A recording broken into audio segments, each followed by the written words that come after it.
Esta guacha me está depilando, me está haciendo recagar, hija de remil. ¡Ay, hija de re... ¡Ay, pero mirá los cardos que me sacó! ¡Ay, mirá los pelos divinos! ¡Ay!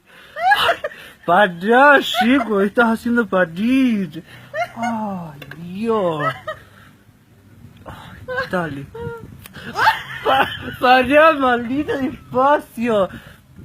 ¡Mala! ¡Pará! ¡Despacio! ¡Ay, ay! Me estás haciendo concha, mira, ay. Pero quedas bella sin pelo. ¡Ay! ¡Ay! ¡Pará! Te lo juro. Te juro que duele. Duele. ¡Ay! No seas mala conmigo, yegua. Maldigo la hora puta que me depilé con esta yegua inmunda. Dale, dale, dale, mira los chongos, ya.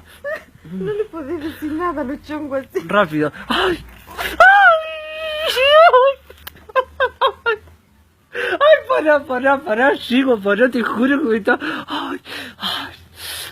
Enseñá, mirá, enseñá cómo sale. ¡Ay, no! Ya terminamos, pero es puteo. Pero mirá, estoy quedando toda colorada.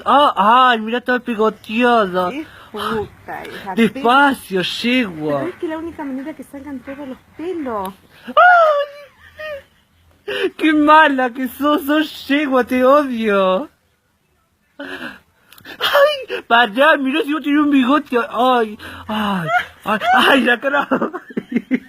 ¡Hija de remil! Ella le sacó de shock.